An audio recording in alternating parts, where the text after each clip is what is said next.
And of course, precious metals, all shooting higher, are definitely a warning sign saying, okay, something bad is happening. And I think gold could be back where it is now. It could actually be $1,000 lower than it is right now, looking forward 12 months. Even in 2008, when the gold pulled back 34%, silver fell over 60%. I think we'll see gold pull back very similar. I think we could see it pull back 25, 35%, which brings it back to around $3,400 an ounce. I think there's going to be that kind of volatility. But after that, I do think we're going to about 7,500, 7,400 in gold. That'll be the next upside target. And based on this chart pattern, it is showing about a 5.5% move in the S&P 500. And that's the same for the NASDAQ. It's roughly the same. And that move is based on this rally up, this pullback, and then, of course, the second half of that move up to this level. So around 7,200 on the S&P 500. We tend to see the markets rally into the end of the year, but I think it does come after a little bit of a pullback and pause in the equities market. I think some of that has to do with the tax loss harvesting. The chart is pointing to about $5,100, $5,200 per ounce. So if we were to just forecast that forward here, you can see we've got a pretty nice move to $5,100 and about $75. Percentage-wise, from where gold is right now, it's about 18.5% to the upside. This pause right here, gold is kind of stuck trying to break out, but silver's already extended. It's already moved to the upside. It's breaking out again. Our target on here was about 68 and change, which we're probably going to hit that in the next day or two.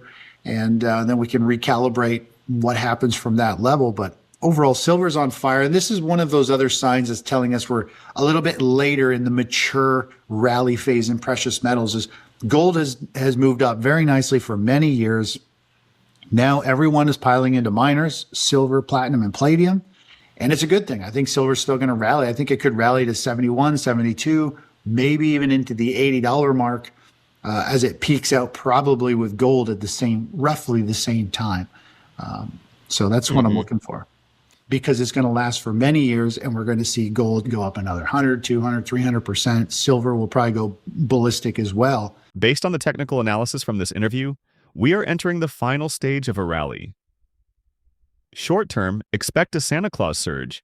The S&P 500 is poised for approximately 5% move to 7,200, while gold is targeting 5,100 to 5,200, with explosive silver potentially leading toward $80. However, this is a classic late-stage blow-off top. Major warning signs are flashing. The Magnificent Seven is breaking down as money rotates into small caps, and oil weakness signals real economic slowing. And more so away from the Magnificent Seven. And Magnificent Seven has lost its shine. NVIDIA has lost its shine. So has Bitcoin. I mean, I think we're seeing a change. We're finally seeing a change where people are giving up on what was hot, and now they're looking for something fresh, something new. Yeah, we've seen money definitely moving into the small caps. It's hit some highs here. It's been pulling back with the overall broad market, but it's been performing very well. The small caps and also IWC, which is the micro cap basket, they move very similar. And money has been moving into these small and micro caps. And that's telling us people still want to take risk. They're really moving their money in. They want to attack the high growth, high potential stocks.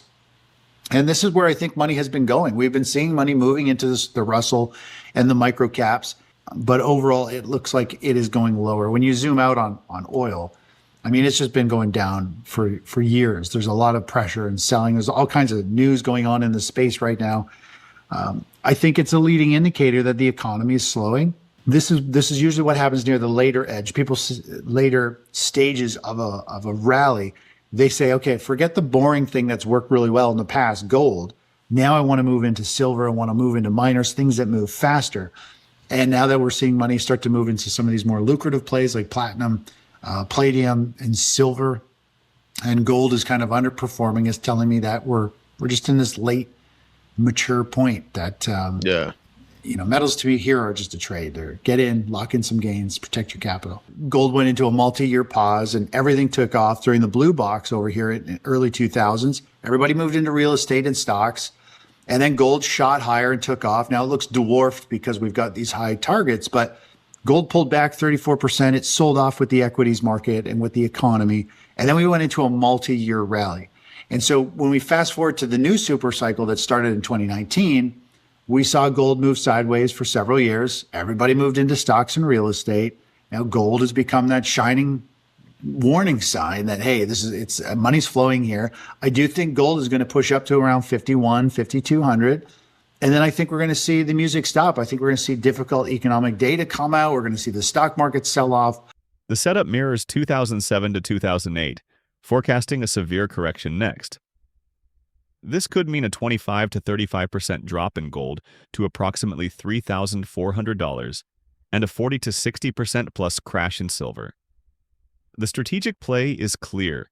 Capitalize on this last leg up, but prepare defensively immediately. The coming volatility will create the ultimate buying opportunity for the next multi-year supercycle, where the long-term target for gold exceeds $7,500.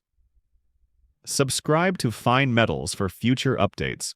We could see silver pull back to $50 or $43 an ounce.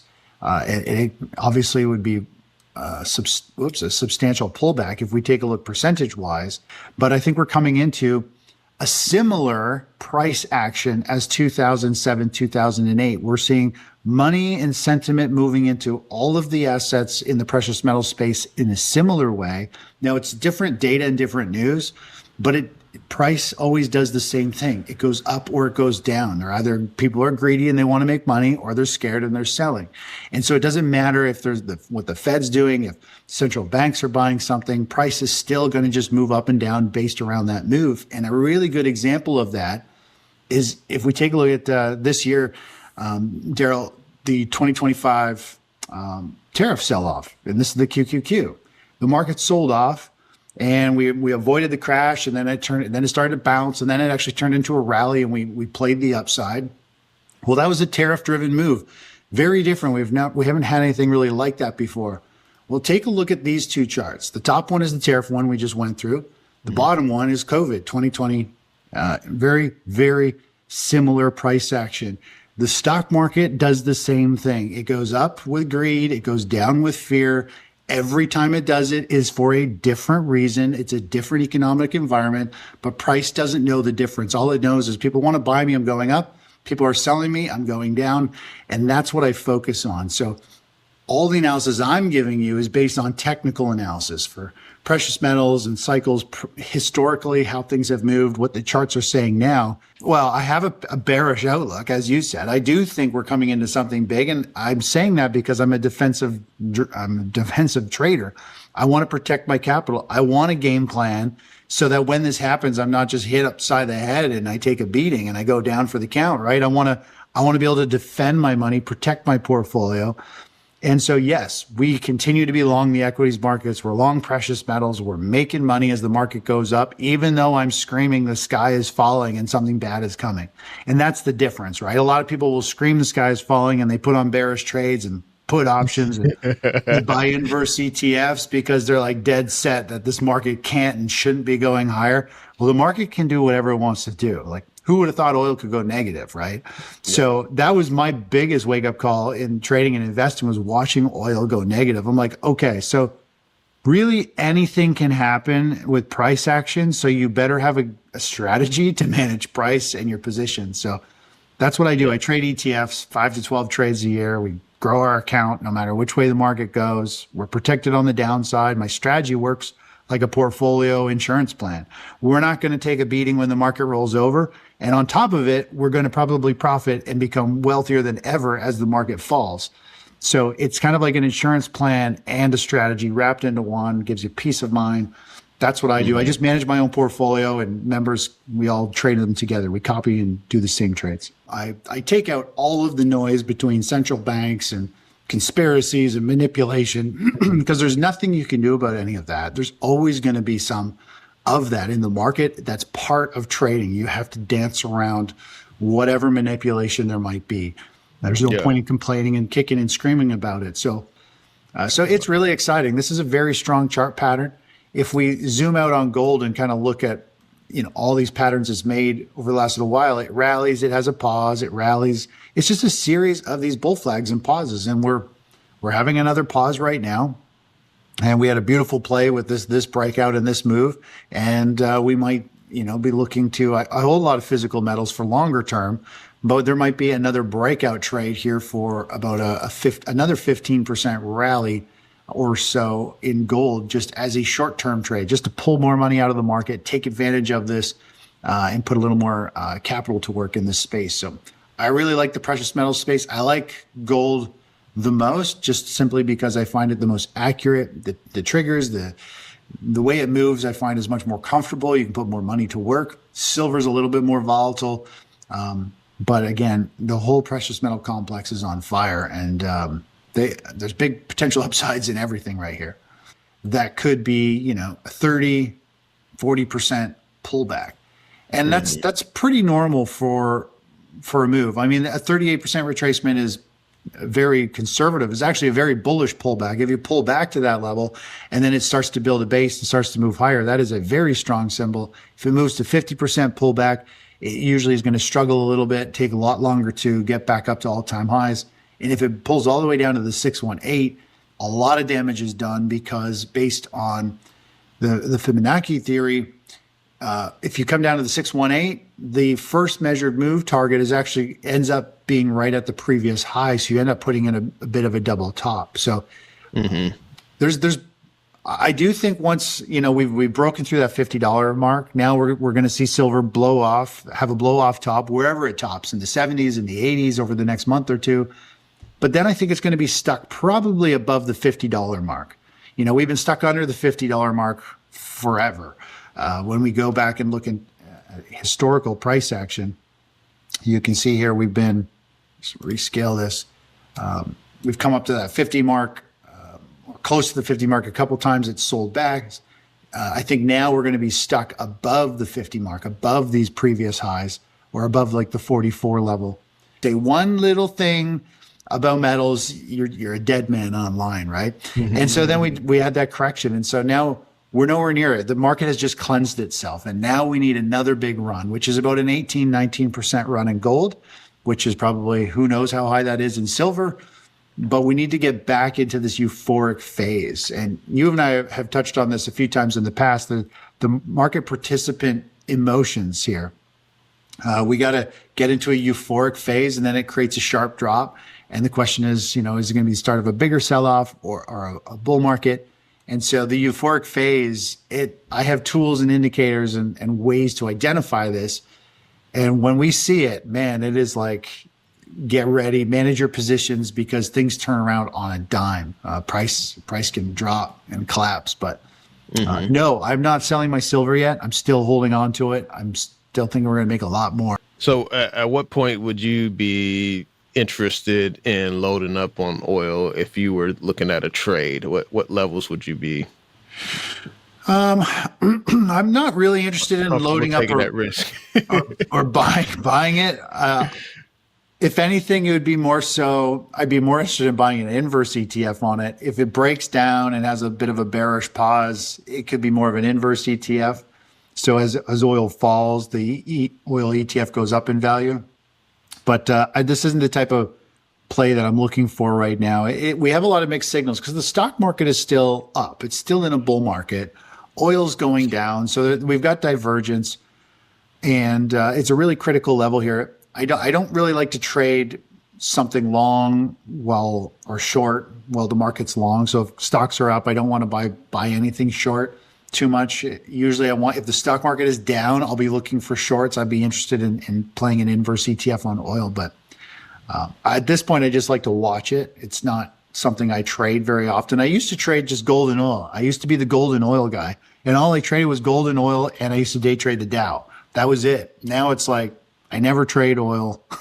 I never trade the Dow. I never even look at the Dow.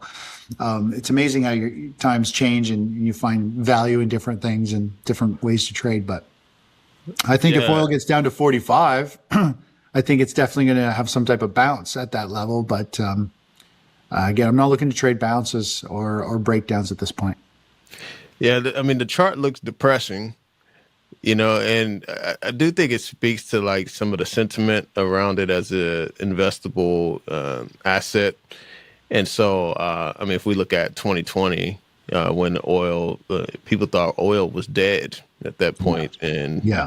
we did have a violent move upward over the next couple of years. And so, for me, like being a little more on the contrarian side, if a lot of people were running to one side of the boat, obviously, I kind of see this like, okay, is this an opportunity, that, could pay off in the longer term, the longer term, 3 to 5 years or whatnot. So that's kind of how I've been thinking about it. Yeah, I think if oil drops to 40 or 45, it could be a really good long-term play to buy. But I don't buy and sell based on long-term buy and hold strategy. I think if oil gets down to those levels, it'll be a really good technical level for finding support. And that's what a lot of commodities and specific some assets do, right? They go dormant for a decade and they become like nobody's interested in it. And then out of nowhere, they just shoot higher and, they become the shining star that rises from the ashes. So we're seeing platinum back up near some highs that we saw back in 2011. It's had a very strong run. I think everything in the precious metal space has had a very nice run. I think there's a little bit more to the upside still. But again, I think if you're like, depending on the style of trade and your time frame, I think it's a trade at this point. I wouldn't go buy a bunch of bars of platinum or palladium or precious metals here, to be honest. I'd do exactly what you did. If anything, I'd be going to just the ETFs, the leverage ETF or options as a trade, a very targeted trade to catch an explosive move, get in, get out, and be like, I got some more extra juice out of the metals move. So the fact that it's up here at resistance, I think it could go a little bit higher. We might see it blow off up into the 2,300 mark that we saw back in 2008. But I don't follow platinum that closely. All I really want to track is money moving into all precious metals, or is it very specific? And we're seeing money move into all precious metals, which tells us we're in a bullish phase.